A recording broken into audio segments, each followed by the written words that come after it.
할렐루야. 귀한 우리 수원동무교에 와서 하나님의 말씀을 전하게 되어서 너무너무 감사하게 생각합니다. 우리 하나님 음성 듣기 전에 잠시 우리 기도하고 하나님 음성 듣도록 하겠습니다.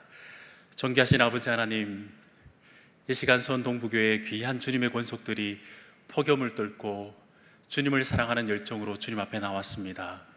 주께서 예비해 두신 하늘의 은혜를 우리에게 내려주시옵소서.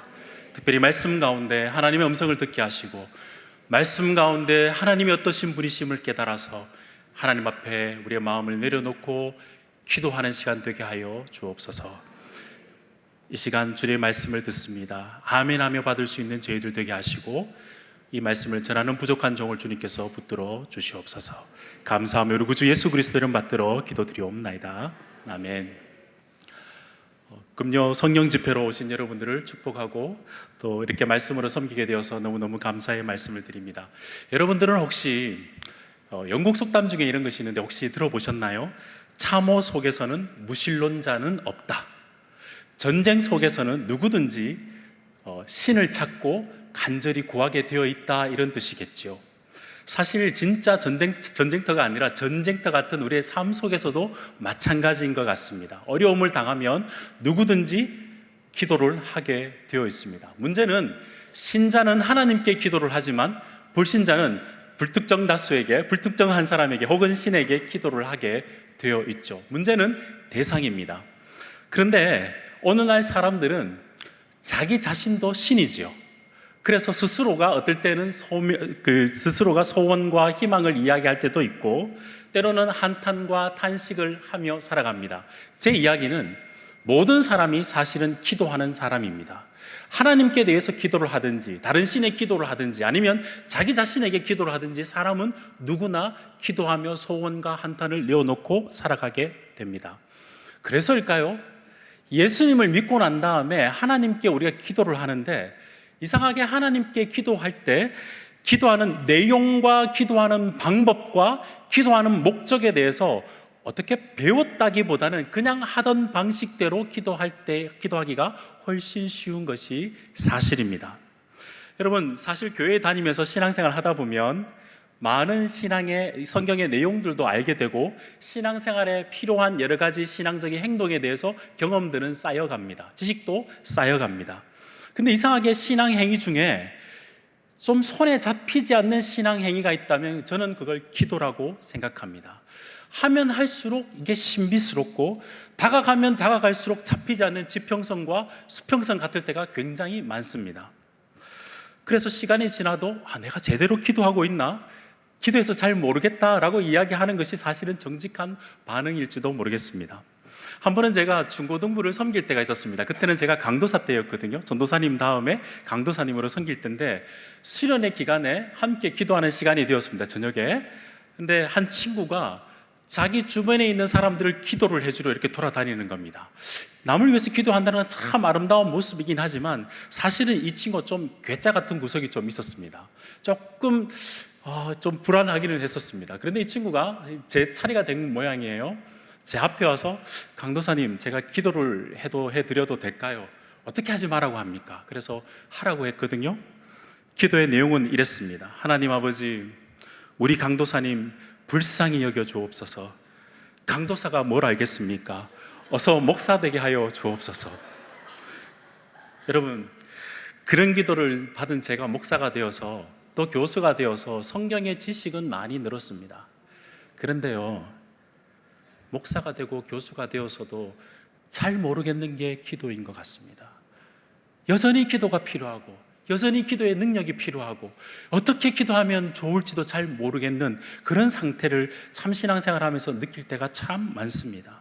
기도가 일방적으로 나 혼자 잘한다고 되는 것이 아니라 기도는 하나님과 나와 쌍방으로 서로 교제하며 알아가는 것이기 때문에 더욱더 그런 것 같습니다. 그래서 머리로도 알아야 되고 몸으로도 알아야 되고 시간을 들여서 정성을 들여서 알고 배워나가야 되는 것이 기도인 줄로 믿습니다. 사실 이런 고민은 저만 한 것이 아니고요, 독일의 유명한 목사이자 설교자인 한 분이 본 회퍼라는 목사님을 아마 들어보셨을 수도 있을 겁니다. 그분이 시편, 하나님의 성도들의 찬송이자 기도인 시편에 대한 서문에서 이렇게 이야기를 하고 있습니다. 기도를 배우지 않아도 된다는 생각은 기독교 안에 널리 유포된 중대한 오해다. 기독교인이라면 기도를 배워야 되고 배운 만큼 실천해야 된다라고 우리에게 경고를 하고 있는 것이죠. 사실 여러분, 기도는 매우 중요합니다. 여러분, 기도하면 기도하지 않아도 우리가 하나님의 은혜로 그냥 사라지기 때문에 기도의 중요성을 놓칠 때가 참 많습니다. 그런데 여러분, 한번 생각해 보십시오. 나이의 연소를 떠나서, 직분을 떠나서 하나님께서 우리에게 정말 능력 있는 하나의 선물, 차별 없이 주신 선물이 있다면 여러분, 뭐라고 이야기할 수 있을까요? 기도이지 않을까요? 내가 하는 일과 관계없이, 교회의 직분과 은사와 사역과 관계없이 누구나 하나님과 교제할 수 있도록 우리에게 주신 선물이 기도인 줄로 믿습니다. 특별히 기도의 능력은 눈에 보이지 않지만 개인적인 일이나 사회의 일이나 매우 중요합니다. 왜냐하면 우리가 기도할 때, 기도는 우리의 모든 하는 일상과 교회하는 사역에 다 연결되어 있는 배전판과 같은 거예요. 전기가 통하는 배전판과 같습니다. 모든 것이 작동하려면 전기가 통해야 되는 것처럼 사역 가운데 기도로 시작하고 기도로 마쳐야 되는 것이 우리 기독교인들의 삶과 그리고 신앙 행위의 모든 내용이지 않겠습니까? 우리는 기도의 중요성을 이야기하면 이런 구호를 들어보셨을 겁니다. 기도하지 않으면 내가 일하지만 기도하면 누가 일한다고요? 하나님께서 일하신다. 맞습니다. 하나님께서 굉장히 평범한 선물처럼 주셨지만 모든 사람에게 능력을 주신 것이 기도이고, 기도는 아주 중요해서 모든 사역의 배전판처럼 다 들어가서 마치 하늘에 수천 수만 볼트의 전류가 하나님의 능력이 흐르는데 그 능력을 내 삶 속에서 내 생활 가운데 220볼트의 전압으로 바꾸어서 내 삶 속에 작동하도록 할 수 있는 것이 바로 기도라 저는 믿습니다. 여러분은 스스로 기도를 뭐라고 생각하고 계십니까? 성경에서 기도에 대해서 기도는 이거다라고 사전적 정의를 준 것은 별로 없습니다. 그런데 성경 기도의 내용들이 굉장히 많습니다. 특별히 오늘 말씀을 보면 우리가 읽은 본문 말씀은 예수님께서 우리에게 기도를 가르쳐 주신 본문입니다. 성경에 여러 본문이 있지만 주님께서 우리에게 가르쳐 주신 본문, 다시 말하면 저자직강입니다. 저자이신, 기도를 만드시고 기도를 우리에게 베풀어 주신 예수님께서 기도를 어떻게 우리에게 설명하고 계신지를 우리 함께 들어보려고 하는데, 우리 1절 말씀 한번 볼까요? 11장 1절 말씀. 예수께서 한 곳에서 기도하시고 마치심에 제자 중 하나가 여짜오되 주여, 요한이 자기 제자들에게 기도를 가르친 것 같이, 오늘 설교의 제목입니다. 함께 읽어볼까요? 우리에게도 가르쳐 주옵소서. 지금 제자들이 예수님께서 한 곳에서 기도하자마자 한 제자가 주님 앞에 나아가서 주님, 나에게 기도를 가르쳐 주옵소서라고 이야기하고 있습니다. 다시 말해서 제자가 필요가 있어서 기도에 대해서 가르쳐 달라고 했을 때 주님께서 제자에게 눈높이에 맞추어서 가르쳐 주신 기도의 내용이 오늘 본문의 말씀이라는 것이죠. 특별히 오늘 본문의 말씀을 좀 진행하기 전에 그 본문 말씀을 보시면 예수님께서 이 본문을 어떻게 구성하고 있는지를 잠시 살펴보고 본문의 내용을 살펴볼 건데요, 우리가 잘 아는 2절부터 4절까지의 말씀을 보시면 요거는 주기도문입니다. 주님께서 우리에게 가르쳐 주신 기도, 무엇을 기도해야 될지에 대한 내용을 우리에게 가르쳐 주셨고요, 그 다음에 5절부터 10절까지의 말씀을 보시면 이야기를 예수님께서 함께 하십니다. 하나의 이야기가 어떤 이야기냐면 밤에 찾아온 친구에게 떡을 달라고 하는 이야기를 한 가지 하시면서 주님께서 제자들에게 질문하고 교훈을 주십니다. 그리고 세 번째 이야기에 아버지가 자녀에게 주는 이야기를 하면서 우리에게 또 이야기를 한 가지를 더 하는데, 구성이 어떻게 되어 있냐면 무엇을 우리가 기도해야 될지를 A라고 합시다. 그리고 어떻게 기도해야 될지를 이야기를 통해서 우리에게 말씀하고 계시고, 아버지 이야기를 통해서 그러면 왜 궁극적으로 어떤 근거를 가지고 우리가 이렇게 기도해야 되는지를 요 세 가지를 우리에게 말씀하고 있습니다. 자, 제자들에게 눈높이에 맞췄다고 이야기했죠. 여러분, 제가 여러분에게 지금 설교를 하고 있지만 설교를 할 때도 무엇을 설교해야 될지, 어떻게 설교해야 될지, 결국은 무슨 목적으로 설교를 해야 될지를 제가 생각하면서 설교를 하겠죠. 그 표정이 별로 안 밝으신 것 같은데, 예수님도 제자들에게 가르쳐 주시면서 모든 커뮤니케이션의 ABC, 반드시 필요한 세 가지를 우리에게 가르쳐 주신 거예요. 기도의 내용이 뭔가? 주기도문이고요. 어떻게 기도해야 될까? 그리고 왜 그렇게 기도해야 되는지에 대해서 세 가지를 우리에게 가르쳐 주시는데, 이 세 가지를 우리가 함께 하나님의 말씀의 음성을 듣고 오늘 이 시간에, 이 한밤중에 주님 앞에 나온 열정으로 나온 여러분들이 이 말씀에 근거해서 주님 앞에 기도해서 주님의 음성, 주님의 기도의 능력들을 여러분 맛볼 수 있는 이 시간이 되기를 우리 주님의 이름으로 축복드립니다. 자, 먼저 우리 본문의 내용 1절 말씀을 이제 좀 살펴보면서 진행할 건데요. 우리 본문의 내용을 2절부터 보기 전에 1절부터 보는 이유가 좀 있습니다. 우리 1절 말씀을 다시 한번 여러분 한번 읽어봐 보십시오. 시작.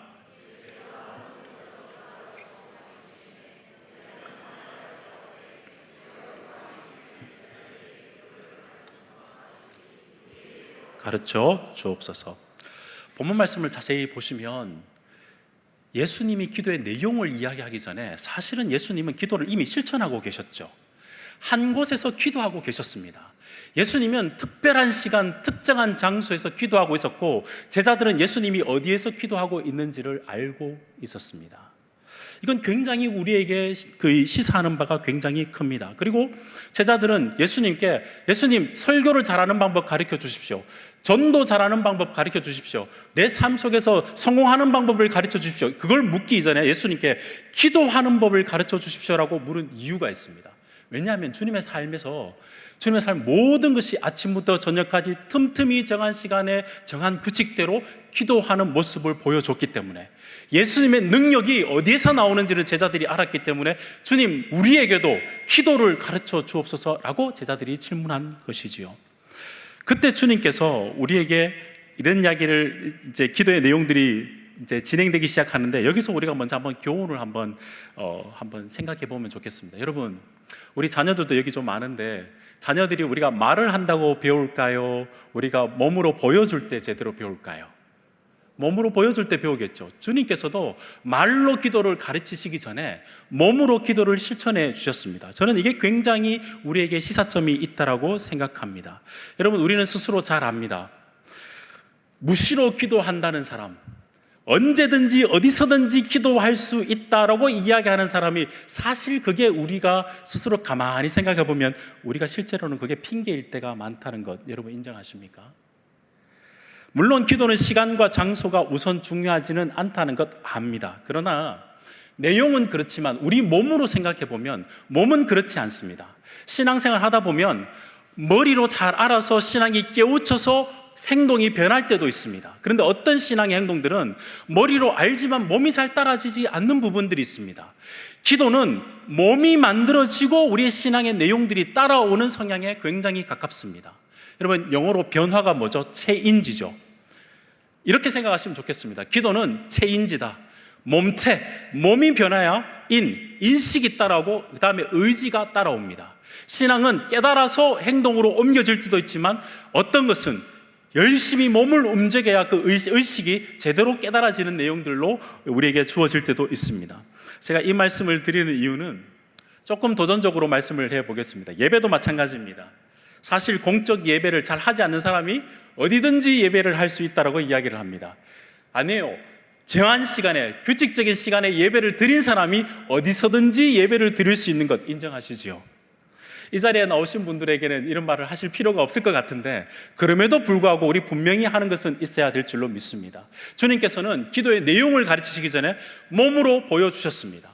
우리가 기도의 내용을 알고, 기도를 어떻게 알고 어떤 목적으로 기도를 해야 되는지 그걸 이야기하기 전에, 실제 기도의 품새는 몸부터 주님 앞에 나와서 일정한 시간에 일정한 장소에 주님이 나의 주임 되심을 몸으로 고백하며 나오는 자가 기본 기도의 품새가 이루어진 자인 줄로 믿습니다. 여러분, 그런 측면에서 여러분 태권도로 따지면 기도의 품새가 이미 잡히신 분이시죠? 자, 그렇다면 주님께서, 그 품새가 잡혀 있는 주님께서 품새의 내용을 이야기하시고 난데 무슨 내용으로 우리에게 기도를 가르쳐 주시는지 2절과 4절까지의 말씀을 함께 읽어보도록 하겠습니다. 하나님 말씀 함께 보겠습니다. 시작. 예수께서 이렇게 하라. 아버지여, 이름이 거룩히 여김을 받으시오며 나라가 임하옵시며 우리에게 날마다 일용할 양식을 주옵시고 우리가 우리에게 죄 지은 모든 사람을 용서하오니 우리 죄도 사하여 주시옵고 우리를 시험에 들게 하지 마옵소서 하라. 여러분, 기도의 내용은 여러분 주기도문을 잘 알고 있기 때문에 제가 길게 설명을 하지는 않겠습니다. 그러나 이 본문의 말씀을 제자들에게 가르쳐 주시면서 마태복음 7장과는 다르게 두 가지로 아주 간략하게 우리에게 말씀해 줬다는 내용은 좀 여러분 아시면 좋을 것 같습니다. 기도의 내용을 기도할 때 가장 중요한 게 뭐냐면 대상이죠. 그 대상이 누구라고 이야기하고 있습니까? 하나님 아버지요. 우리는 하나님과의 관계를 이미 튼 사람이 하나님 앞에, 아버지 앞에 기도하는 것이 실제적인 기도의 첫 출발이라는 사실을 꼭 기억하셨으면 좋겠습니다. 아버지께 기도를 하는데 기도의 내용들을 잘 보십시오. 아버지의 이름이 거룩히 여김을 받으시오며, 하나님의 이름과 하나님의 명예와 하나님의 영광과 하나님의 아름다움과 하나님의 탁월하심이 드러나는 것, 그게 우리 기도의 첫 번째 기도의 제목입니다. 하나님이 영광 받으셔야 됩니다. 이것이 우리의 첫 번째 기도의 제목이며, 기도의 내용을 뒤에 보시면 하나님의 나라가 임하옵시며, 내 나라가 되는 것이 아니고 내 뜻이 이루어지는 것이 아니라 하나님의 뜻이 이루어지는 것이 첫 번째 기도의 큰 제목이라는 사실을 여러분 꼭 기억하셨으면 좋겠습니다. 어떤 기도를 시작하든지, 내가 답답해서 힘들 때 어떤 기도를 시작하든지, 하나님, 내 어떤 기도이든지 하나님의 이름이 높아지며 하나님의 아름다우심과 하나님의 영광이 드러나기를 원합니다. 이것이 우리의 첫 번째 기도의 제목이 되어야 될 줄로 믿습니다. 여러분, 나의 뜻이 아니고 하나님의 뜻입니다. 2003년도에 나온 브루스 올마이티라는 영화가 있습니다. 여러분, 짐 캐리라는 여러분 코미디언 아십니까? 그 사람이 평범한 사람이었는데 하루는 신적 능력을 얻었습니다. 그래서 사람들의 기도 제목이 이메일로 막 날라오는 거예요. 그래서 그 이메일을 보고 난 다음에 다 읽기가 귀찮으니까 무조건 오케이 해서 답장을 보냈습니다. 어떻게 되었죠? 세상이 완전히 케이오스, 재앙이 일어나기 시작했습니다. 여러분, 내 뜻이 이루어지면 실제로는 나에게는 좋은 것 같지만 사회 전체와 전체가 사실은 엉망이 될 수도 있습니다. 그래서 우리가 첫 번째로 해야 될 기도의 제목은, 내가 어떤 기도를 하든지 하나님, 하나님의 나라가 가장 아름답기 때문에 그 나라가 내 삶 속에, 그 나라가 내 가정에, 그 나라가 우리 교회 가운데, 이 땅 가운데 이루어지는 것, 그게 내 최고의 기도의 제목입니다 라고 고백할 수 있는 것, 그것이 우리가 배워야 될 첫 번째 기도의 제목인 줄로 믿습니다. 그러면 두 번째 단계에 3절과 4절 보시면 드디어 우리 이야기가 나오는데요. 하나님 나라가 이루어지면 내 기도는 하지 맙니까? 아니에요. 우리 기도를 하는데 3절 말씀을 보시면 우리에게 날마다 일용할 양식을 주시옵고, 일용할 양식이란 단순히 먹을 것만 달라고 이야기하는 기도가 아니고 물리적으로, 물질적으로 필요한 것, 날마다 나에게 필요한 필요를 주님 채워주십시오라는 기도의 제목이겠죠. 그리고 4절 말씀을 보시면 겉으로 이루어하는 물질적인 필요뿐만 아니라 우리에게 죄 지은 모든 사람을 용서하오니 우리 죄도 사하여 주옵소서. 우리 내면에 가장 필요한 게 뭐냐면 하나님과의 관계와 관계의 문제지 않습니까? 살면서 가장 힘든 게 사람과의 관계인 것처럼 용서의 문제, 내면의 문제도 해결해 주시고, 그 다음에 세 번째 기도의 제목이 우리를 시험에 들게 하지 마옵시고, 나뿐만 아니라 내가 죄에서 구원을 받을 뿐만 아니라 죄를 짓지 않도록 주님께서 나를 적극적으로 나를 돌보아 주옵소서라는 기도의 제목들로 하나님께 올려드린다, 우리의 필요를 올려드린다, 주님께서 그렇게 기도하라고 이야기하고 있습니다. 여러분, 제가 강조하고 싶은 그 부분이 하나 있습니다. 우리는 기도하면서, 주기도문을 하면서 자꾸 나 쪽으로 끌어당기는 습성들이 있습니다. 오늘 본문 말씀 보시면 우리의 일용할 양식입니다. 우리의 죄를 용서하신 것처럼 우리가 시험에 들지 않도록 끊임없이 공동체적인 우리의 기도를 이야기하고 있습니다. 설명을 해볼까요? 왜 우리가 모여서 기도하고 예배 드려야 되는 줄 아십니까? 나 필요만 아니고 우리의 필요를 함께 기도의 제목으로 잡고 기도하면서 나눠주는 공동체가 되기를 원해서 주님께서 이 기도를 하라고 우리에게 말씀하고 있는 것이죠.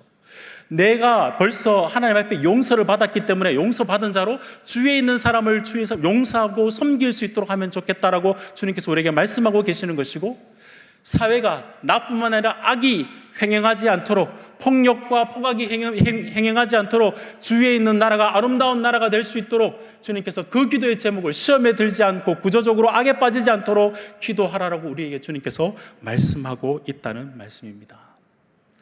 정리하자면, 여러분, 우리는 특정한 시간, 특정한 장소에 앉자마자 하나님이 하나님 되심을 높여드립니다. 나에게 필요가 있습니다. 나뿐만 아니라 주위에 있는 사람의 필요가 있는데 그 필요 채워주십시오.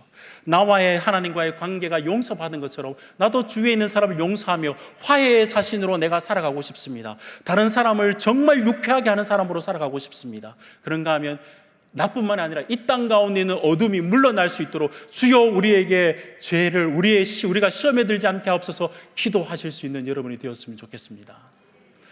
여러분, 이런 말씀 드리기가 참 어려운 지금 지경이 있죠. 사실 오늘 제가 뉴스를 보면서도 차마 입에 담지 못할 무질서와 포악과 폭력이 난무하고 있습니다. 묻지마 지금 내용들이 얼마나 많습니까?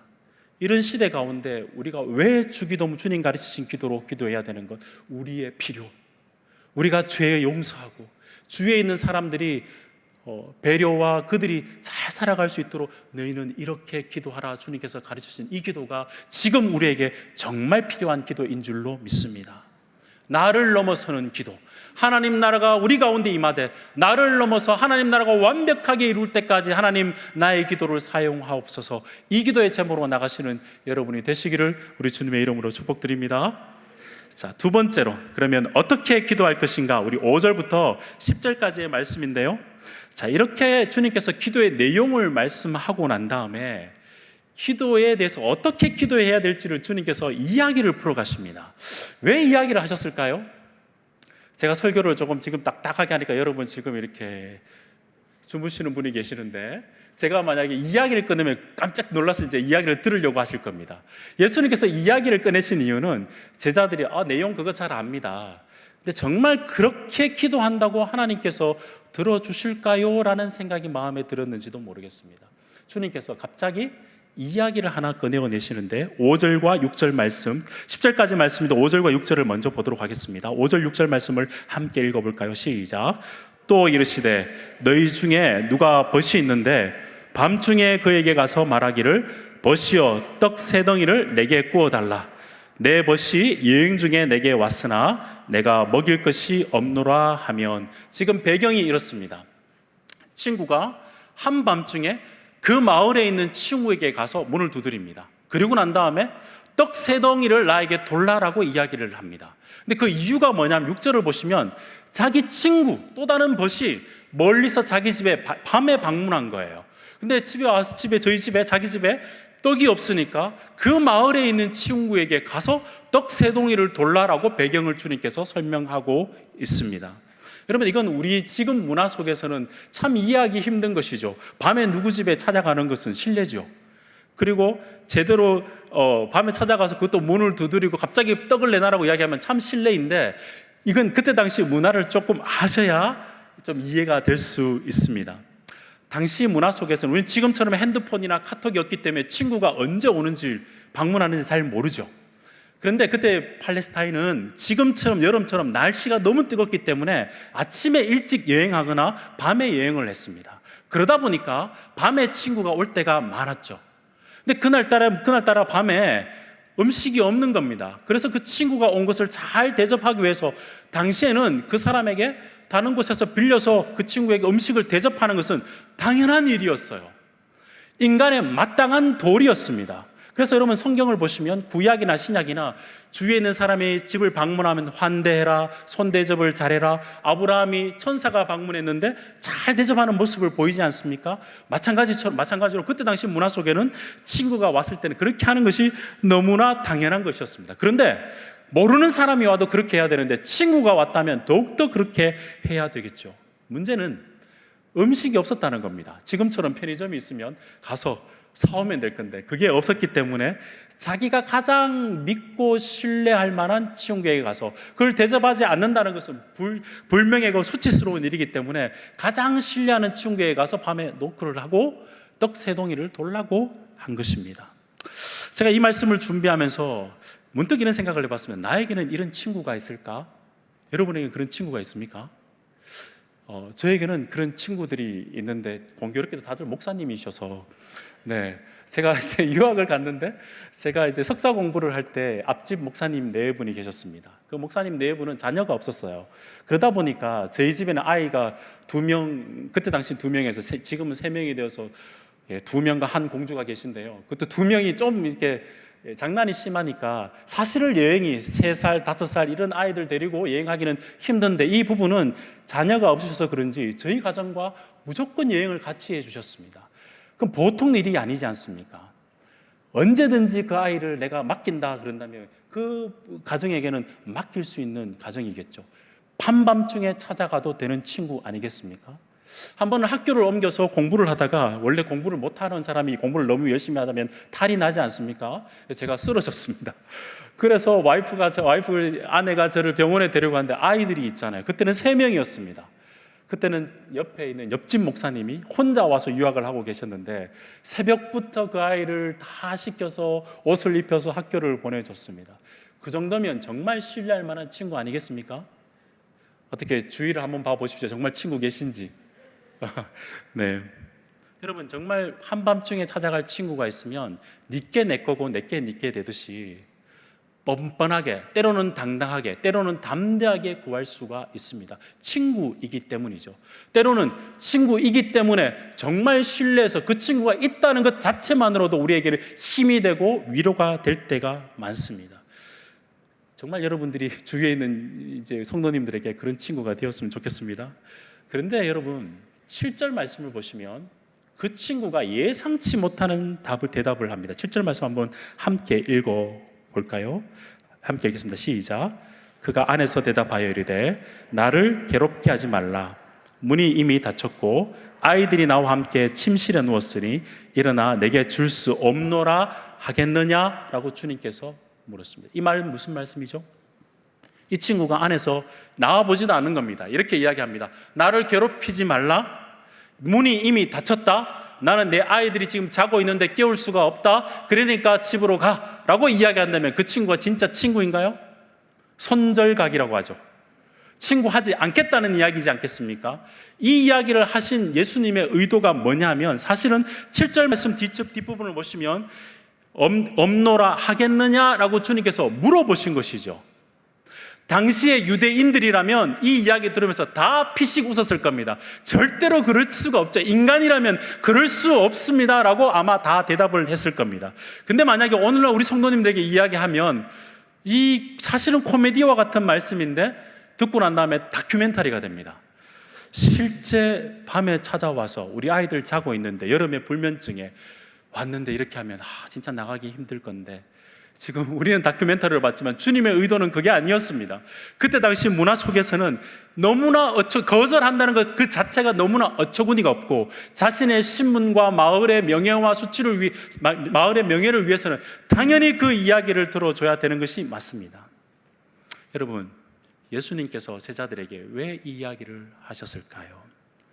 제자들은 마치 이 한밤중에 찾아간 친구들에게는 웃으면서 대답을 그렇게 했겠지만 사실은 마음속에 우리도 은연중에 하나님께서는 어떨 때는 말도 안 되는 핑계 대시는 것 같을 때도 있고 귀찮다라고 여기시지는 않을까?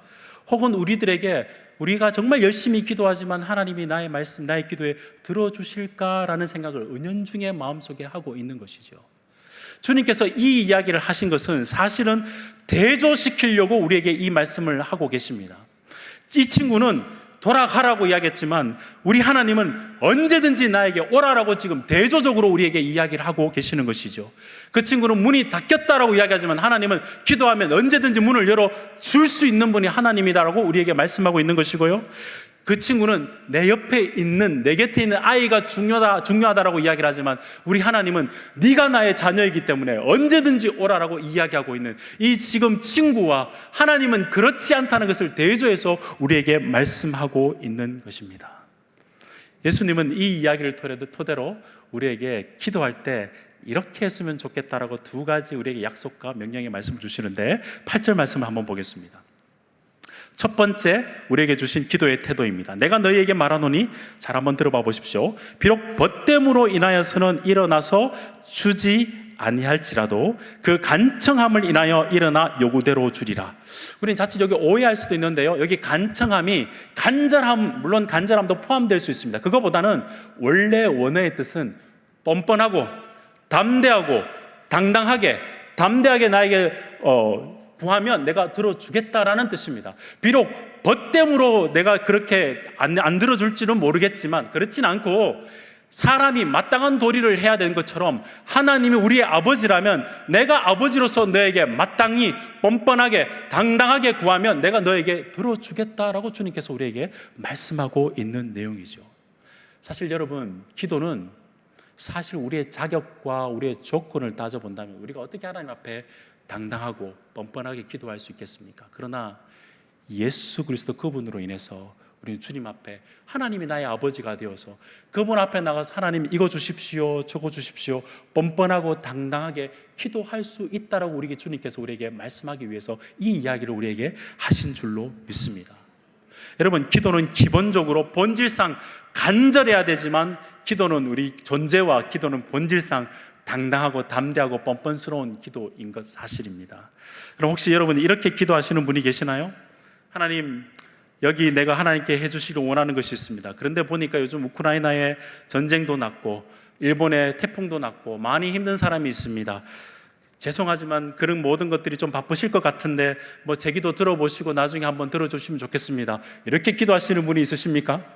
그렇게 기도하지는 않으실 겁니다. 하나님 나라가 이루어지기를 원합니다. 그런데 하나님은 언젠가는 이루어지겠죠. 그러니까 그냥 주님께서 필요할 때 그때 이루어 주십시오라고 기도하는 사람이 있겠습니까? 기독교인의 기도는 절대 그렇게 기도할 수가 없습니다. 왜냐하면 하나님의 뜻을 구하며 하나님의 뜻을 구하는 것을 우리가 기다리는 것은 맞지만 그 하나님은 우리의 기도를 들으시고 응답하시기를 원하셔서 우리의 기도를 함께 사용하셔서 하나님 나라를 이루어 가시기 위해 하시기를 원하시기 때문에 뻔뻔하게 당당하게 담대하게 구하기를 주님께서 원하시고 계시기 때문입니다. 사랑하는 여러분, 기억하십시오. 우리 사랑하는 주님은 가라 하지 않으시고 늦었다 하지 않으시고 문 닫혔다 하지 않으시고 귀찮다 하지 아니하시고 네가 내 자녀이기 때문에 당당하게, 때로는 뻔뻔하게, 때로는 담대하게 나에게 구해라. 아빠, 이거 필요해요. 구하듯이 나에게 구해라. 그러면 내가 너의 기도를 들어주겠다. 주님께서 우리에게 약속하셨습니다. 그런가 하면 주님께서 9절 말씀과 10절 말씀, 우리가 잘 아는 말씀인데요, 기도할 때 어떤 태도로 하라고 우리에게 말씀하냐면 내가 또 너희에게 이르노니 구하라 그러면 너에게 주실 것이요 찾으라 그러면 찾아낼 것이요 문을 두드리라 그러면 너에게 열릴 것이니 구하는 이마다 받을 것이요 찾는 이는 찾아낼 것이요 두드리는 이에게는 열릴 것이니라. 각각 다 설명드리지는 않겠습니다. 그런데 여러분 계속 반복하고 있죠. 구하는 거나 찾는 거나 두드리는 거나 핵심은 끊임없이 주님 앞에 구해야 된다는 이야기이지 않겠습니까?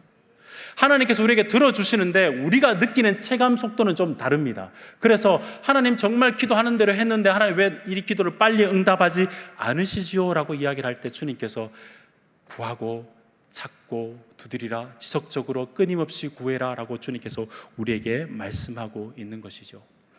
여러분 가만히 생각해 보십시오. 기도가 만약에 내가 기도한 대로 금방 이루어진다면 사실 기도는 마법이고 주문이지 기도이지가 않습니다. 기도는 본질상, 앞에 기도가 본질상 당당하고 뻔뻔스럽다고 이야기했다면 기도는 본질상, 여러분, 기도는 끈기입니다. 왜냐하면 서로 만나서 교제하는 것이 기도의 핵심이지 금방 답을 구하는 것이 우리의 기도의 핵심이 아니기 때문입니다. 하나님의 뜻이 나한테 이루어지기 위해서는 하나님과 교제하는 것, 그것이 끊임없이 내가 찾고 내 시간표대로 이루지 않아도 주님 앞에 나와서 기도해야 되는 기도의 제목이죠. 그래서 주님 앞에 조르고 구하고 당당하게 뻔뻔스럽게 구할 수 있는 것이, 그리고 계속해서 구할 수 있는 것이 우리의 기도의 방법인 것입니다. 여러분 옛날에 저는 아이가 있을 때, 아이가 3명이 이렇게 손을 잡고 갈 때 마트에 가면 막 조르는 아이의 모습이 좀 싫었습니다. 목사이지만 좀 싫었습니다. 좀 제대로 양육하지 이런 생각도 좀 하고 그렇게 했었습니다. 그런데 요즘은 마트에 가서 아이들이 막 엄마 아빠한테 조르는 소리를 들으면 조금 유쾌해집니다. 좋아 보입니다. 왜 그럴까요? 제가 시간이 지나면서 부모님이 계시지만 모든 것을 들어주실 수 없다는 것 알고 유약해지시고, 부모님이 없는 분들도 계실 겁니다. 아이가 아빠 엄마를 신뢰해서 조를 수 있는 그 아빠 엄마에 대한 신뢰가 있다는 것, 그게 저는 너무너무 부럽게 보였습니다. 당장 모든 것이 하나님께 구한다고 해서 당장 이루어지진 않지만 아버지께서 나에게 주실 수 있는 그 능력 많으신 분이 계시기 때문에 조를 수 있는 그 믿음이 있다는 것, 당당하게 구할 수 있는 그 믿음이 있다는 것이 왜 그렇게 귀하게 보일까요? 여러분, 오해하지 마십시오. 내가 기도를 해야지만이 하나님께서 우리에게 기도를 응답해 주시는 것, 그것은 아닙니다. 우리는 하나님과 이미 벌써 하나님의 자녀가 되었기 때문에 하나님께서 우리에게 필요한 것 주십니다. 저희 집엔 아들이 2명 있다고 말씀을 드려요. 첫째는 조목조목 저한테 이야기를 다 하는데 둘째는 매우 퉁명스럽습니다. 그렇다고 제가 둘째를 호적에 파지는 않습니다. 둘째도 제 아들입니다. 그래서 필요할 때마다 용돈 주고 알아서 제가 보냅니다. 그럼에도 불구하고 저는 첫째의 마음을 더 잘 압니다. 조목조목 묻고 아빠 이거 할까요? 독일어 배우고 싶습니다. 이거 하고 싶습니다. 아빠 핸드폰이 다 되어 가는데요. 어떡할까요? 얼마짜리로 들어야 될까요? 조목조목 물을 때 제가 이야기를 해서 아빠는 이랬어 라고 이야기해 줄 때 그 아들은 나의 아버지됨을 잘 알게 되는 거고 저는 그의 아들됨을 잘 알게 되는 겁니다. 기도는 내가 하나님 앞에 무조건 얻어내는 것이 아니고 아버지 하나님과 기도하며 여러 가지 대화를 통해서 하나님 아버지의 아버지 되심을 경험하는 것이고 아버지 앞에서 아버지가 나에게 주시는 것으로 아들됨을 경험하는 것이 바로 기도의 내용인 줄로 믿습니다. 그래서 당당하게, 그래서 조근조근하게, 때로는 조르면서 주님 앞에 나올 수 있는 것, 그것이 우리의 기도의 태도인 줄로 믿습니다. 그 태도가 있어서 여러분, 이 한밤중에 친구를 찾아오듯이 여러분 이 밤중에 나오지 않으셨습니까? 조금 있다가 설교가 마치고 여러분 기도를 할 때 아빠, 저 이거 필요합니다. 이거 필요합니다. 저거 주세요. 기도해 보시기를 바랍니다. 친구도 거절하지 않는데 마땅히 하나님 아버지께서 물론 우리의 시간에 다 주시는 것은 아니지만 여러분의 때에 하나님 아버지의 때에 반드시 채워주실 줄로 믿습니다. 이것이 우리가 어떻게 기도해야 할 태도였고요. 마지막으로 세 번째는 우리가 왜 기도해야 되는지에 대해서 우리 함께 생각해 보려고 합니다. 우리 11절부터 13절까지의 말씀을 우리 함께 읽어볼까요? 우리 잘 아는 말씀인데 함께 왜 하나님께서 우리에게 기도하라 하셨는지에 대해서 한번 생각해 보시면서 11절부터 13절까지를 함께 읽어보겠습니다. 시작.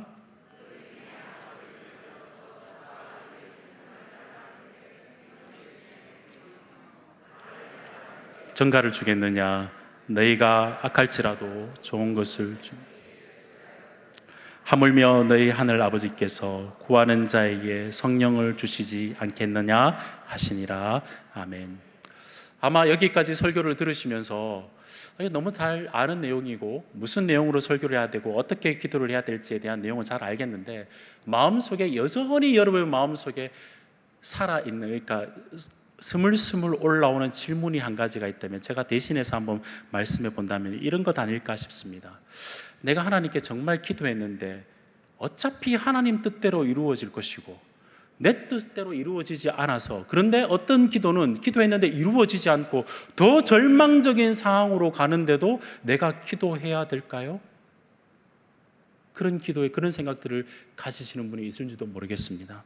이 질문을 깊이 한 사람 중에 한 명이 C.S. 루이스라는 사람인데 혹시 여러분 그 사람의 책들 혹시 아시면 순전한 기독교 나뉘냐 이야기, 그런 이야기를 많이 들어보셨죠? 그 책을 쓴 작가입니다. 그는 자기 아버지가 굉장히 공부를 많이 해서 집에 책이 많아서 책을 많이 읽고 살았습니다.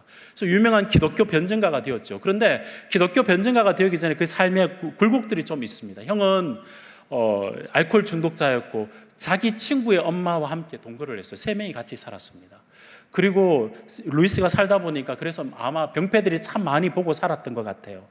여러 가지 기독교에 관계되는 책들을, 귀한 책들을 쓰고 편지를 왕래하는 가운데 조이라는 미국에 있는, 영국의 기독교 C.S. 루이스가 있었는데 미국에 있는 조이라는 여인이 이 C.S. 루이스의 글을 읽고 이제 감동을 받아서 편지를 주고받다가 조이라는 여인이 영국으로 오게 됩니다. 그래서 함께 교제를 하게 되는데 그 여인이 비자가 되어서 이제 자기 고국 미국으로 돌아가도록 된 겁니다. 그래서 C.S. 루이스가 어떻게 하면 이 여인을 머물게 할 수 있을까 해서 이렇게 하면 안 되지만 그렇게 하면 안 됩니다. 위장 결혼해서 법적으로 등록을 한 겁니다.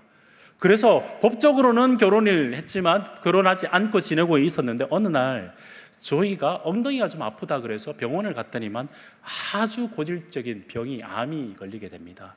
그때부터 그 여인을 돌보면서 그 여인을 사랑하게 되어서 법적으로는 이미 부부이지만 진짜 결혼식을 하고 싶다 해서 결혼식을 하고 함께 생활을 했습니다. 하나님께 열심히 기도했겠죠. 그렇게 기도해서 좀 낫는 것처럼 보였지만 나중에 조이가 세상을 떠나게 됩니다. 얼마나 상심이 되었던지 이 C.S. 루이스는 자기의 이름을 밝히지 않고 책을 하나 씁니다. 그 책 이름이 헤아려 본 슬픔이라는 책인데요, 80페이지밖에 안 되는데 그 책의 내용이 정말 놀랍습니다. 제가 가졌던 질문과 굉장히 비슷한 질문을 하고 솔직한 자신의 마음을 드러내는데요, 그의 책 중에 몇 가지를 제가 읽어봐 드릴게요. 하나님이 우리를 치유하신 줄 알았던 그 모든 시간이 있었습니다. 하나님은 우리를 놀라운 기적으로 이끌었지만 실제로 그분이 행했던 것은 우리를 어디론가 유인하는 것이었습니다. 하나님은 우리를 치유하고 있다고 생각할 때 그분은 사실 우리를 다음 고통에 대해서 대비시키고 준비하는 것처럼 느껴졌습니다. 그런가 하면 루이스는 기도할 때 느꼈던 점을 이렇게 이야기합니다. 열심히 기도할 때 하나님께서 그때는 누군가 있는 것처럼 보였지만 지금은 그 하나님의 집이 비어 있는 것처럼 보인다. 지금 그분의 부재는 무엇을 의미하는가? 왜 그분은 우리가 성공할 때는 사령관처럼 이렇게 굴다가 환난 때는 이렇게 도움을 주시지 않는 것일까? C.S. 루이스, 기독교 변증가였던, 기독교 신앙을 가지고 있었던 그가 삶 속에서 열심히 기도했지만 하나님이 응답을 하지 않을 때 마치 절망 가운데 하나님이 필요할 때는 그렇게 기도를 잘 들어주시더니만 내가 필요할 때 하나님이 왜 그런 기도를 들어주시지 않았습니까? 라고 지금 하나님께 항변하듯이 글을 쓴 책이 있었다는 것이죠. 여러분, 이 C.S. 루이스의 항변이 때로는 여러분의 항변이지 않습니까? 하나님, 세상이 왜 이렇게 자기 탐욕과 광기로 이렇게 돌아가고 있습니까?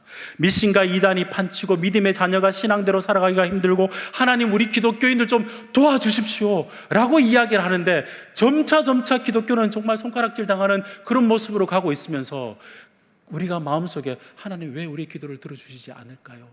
라는 마음이 우리 마음속에 생겨날 수도 있다는 이야기인 거죠. 정말 내가 원하는 말은 들어주시지 않고 하나님께서 원하는 대로 들어주실 거면 정말 왜 기도해야 될까요? 거기에 대한 답이 저는 10절에서부터 11절에서부터 13절의 말씀이라고 생각합니다.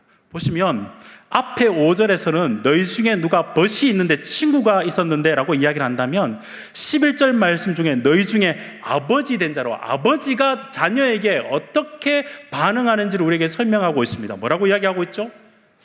아들이 생선을 달라는데 뱀을 주며 알을 달라는데 정갈을 주겠느냐? 그렇지 않다는 거죠. 저희 집에 아들이 학교에서 돌아왔는데 아빠 목말라요 그런데 냉장고에 우유가 상한 게 있으니까 먹으라 이렇게 이야기하겠습니까? 피식 웃겠죠. 그렇게 생각하지 않겠죠. 왜 주님께서 이 아버지 이야기를 처음부터 기도를 우리에게 설명하시면서 아버지여 주의 나라가 이 땅에 이루기를 원합니다 아버지여 라고 이야기하면서 다시 아버지의 이야기를 꺼내는가 하면 질문의 핵심은 이것입니다. 우리가 살면서 우리는 완벽하지 않습니다. 우리는 좋은 의도도 있고 나쁜 의도를 마음속에 가지고 삽니다. 그런데 그럼에도 불구하고 우리는 자녀들에게 가장 좋은 것을 주기를 원합니다. 하나님은 완벽하신 분이십니다. 그래서 완벽하신 하나님은 우리에게 완벽한 선물을 주시기를 원하십니다. 그 선물이 뭐라고요? 13절 말씀. 너희 하나님 아버지께서는 구하는 자에게 성령을 주시지 않겠느냐. 여러분, 성령이 뭐죠? 하나님 자신을 주시지 않겠느냐 우리에게 답하고 있는 것이죠. 여러분, 정말 기도가 무엇인 줄 아십니까? 기도는, 이 정의를 좀 여러분 기억해 두시면 좋을 것 같습니다. 우리의 기도는 우리가 믿는 하나님의 완벽한 성품에 대한 우리의 반응입니다. 하나님의 완벽한 성품을 우리가 믿기 때문에 그 성품 때문에 우리는 언제든지 주님 앞에 나아갈 수 있고 완벽한 우리에게 기도의 응답을 해 주시기 때문에 우리는 주님 앞에 나와서 끊임없이 그것이 근거가 되어서 주님 앞에 기도할 수 있다는 사실입니다. 여러분, 이 내용이 여러분에게 크게 들리지 않을 수 있습니다. 성령을 받았다라는 게 크게 느껴지지 않을 수 있습니다. 여러분, 지금 지구가 막 돌고 있죠. 지구가 엄청 시끄럽게 돌고 있는 거 아십니까? 근데 우리는 가청 들을 수 있는 이게 주파수가 달라서 그게 안 들리는 거예요. 단순히 내 귀에만 딱딱 들리는 것만 좋은 거죠. 근데 실제는 엄청난 소리로 지금 지구가 돌고 있는 것처럼 하나님께서 우리가 필요한 것을 구한다 그러는데 하나님께서 완벽한 성품을 가지고 계신 하나님께서 성령을 주시겠다는, 하나님 자신을 우리에게 주시겠다는 건 엄청난 선물을 우리에게 주시겠다는 주님의 약속입니다. 내가 손에 잡히는 것을 딱딱 원했는데 하나님은 나는 완벽하니까 더 큰 걸로 내게 줄게 라고 주님께서 이야기하는, 아버지가 완벽한 선물을 주겠다라고 주님께서 우리에게 말씀하고 있다는 사실이죠. 사실 저는 C.S. 루이스가 했던 것처럼 저도 제 인생 가운데 이런 기도의 제목을 참 많이 했습니다. 제 이야기는 양해하고 좀 들어주시면 좋겠습니다. 금요 집회니까요. 제가 신학교를 가기 전에 직장 생활을 했었습니다. 직장 생활을 하고 직장 생활에서 부름을 받아서 신학교를 가게 되면 하나님께서 부르셨으니까 멋지게 사용하겠지 기대를 가지고 갔는데 그때부터 아프기 시작했습니다. 7년 동안 제가 투석을 했어요. 투석이라는 게 돌 던지는 거 아닙니다. 피를 거르는 겁니다. 하나님, 직장을 그래도 그나마 그때 IMF 시대, 여러분이 IMF 시대를 모르는데 IMF 시대를 젊은 사람들은 모를 수 있습니다. IMF 시대에 몇십 대 1의 경쟁률을 뚫고 대기업을 들어갔어요. 그런데 2년 지나서 부름받아서 뚫고 내려놓고 나왔으면 주님, 건강은 좀 주셔야 될 것 아니겠습니까? 이래서 사역자가 어떻게 되겠습니까? 주위에서, 교회에서 쟤는 인생 끝났다, 의사도 힘들다 라고, 그때 당시에는 의술이 그렇게 좋지 않았기 때문에 힘들다라고 이야기를 했습니다. 주님 앞에서 펑펑 울어가면서 기도를 했습니다. 하나님, 그냥 직장에 있게라도 하시지요. 불러서 이게 뭡니까? 라고 기도를 했는데, 기도하면서 제가 투석을 했다고 이야기했죠. 피를 걸으면서 참 신앙에 대해서 고민을 많이 했습니다. 날마다 걸러야만 살아야 되는데 그 모든 피를 예수 그리스도의 피로 나를 구원하셔서 주님의 자녀 삼아주셔서 그 고통 때문에 주님을 더 깊이 알게 되는 은혜가 제한테는 있었습니다. 제가 원하는 방식으로 주님께서 응답하지 않으셨어요. 깔끔하게 낫게 해주시고 기도해서 막 이렇게 안수하니까 낫게 하면 얼마나 좋을까요? 7년 동안 고생 시키시다가 그리고 사람을 붙여서 수술을 시키셨어요. 수술도 힘들었습니다. 그런데 다 지나고 나니까 저에게 딱 맞는 방식이었습니다. 그 7년의 기간 동안 주님을 묵상하고 주님을 더 깊이 알아가고, 목사가 되겠나 싶었는데 목사가 되었고요. 지나고 나니까 목사로도 감사한데 신학생들을 가르치는 교수로 불러주셔가지고 이 일을 감당할 수 있는 것은 내 기도의 제목으로는 이게 기도에 나올 수가 없는 내용이에요. 하나님 앞에서 내 작은 기도, 주님 이게 뭡니까? 라고 기도했는데 하나님은 더 큰 계획으로 이루어 가셔서 지금도 하나님 원하시는 뜻 안에서 성령을 주시지 않겠느냐, 네가 생각하는 것보다 내 자신을 내가 너에게 주지 않았느냐, 우리에게 묻고 계시는 것이죠. 제 이야기를 하려고 이야기한 것이 아니라 우리의 인생 가운데, 전쟁터와 인생 가운데 사실은 이런 기도를 하면서 답답해하고 힘들 때가 많습니다. 딱딱 손에 주님께서 응답해 주시면 좋겠지만 그렇지 않을 때가 많습니다. 그럼에도 불구하고 우리가 기도할 수 있는 이유는 하나님은 완벽하신 분이시기 때문입니다. 완벽하게 하나님의 타이밍에 기도 응답해 주시기 때문입니다. 만일 여러분들이 그럼에도 불구하고 하나님 나는 여전히 답답합니다 라는 생각이 든다면 제가 한 분을 소개시켜 볼게요. 제 이야기가 아니고 누가복음 22장을 보시면 예수님이 계십니다. 그분은 겟세마네에 올라가셨습니다. 하나님의 뜻을 너무너무 잘 알았습니다. 자신이 십자가에 못 박혀 죽어야 된다는 뜻을 알았습니다. 그럼에도 불구하고 예수 그리스도는 하나님 아버지께 이렇게 기도했죠. 아버지의 뜻이라면 원하시면 이 잔을 나에게서 물려주십시오라고 이야기를 했습니다. 하나님의 뜻을 알았지만 담대하게 기도했습니다. 몇 번이나 기도했죠? 3번이나 계속 기도했습니다. 그런데 그 기도가 응답되었습니까? 그렇지 않습니다. 그러나 그 기도를 하나님께서 거절하셔서 그가 십자가에 달리심으로 우리에게 주어진 건 뭐죠? 우리가 영생을 얻지 않았습니까? 예수님의 뜻이 완벽하게 이루어졌고 그분은 부활 승천하셨고 그분은 지금 우리를 다스리고 계시고 그분은 우리에게 성령을 내어주셔서 성령께서 우리 가운데 기도할 제목으로 우리를 도우시고 계시고 예수님은 하나님 보호자 우편에서 우리를 위해서 기도하고 계시지 않으십니까?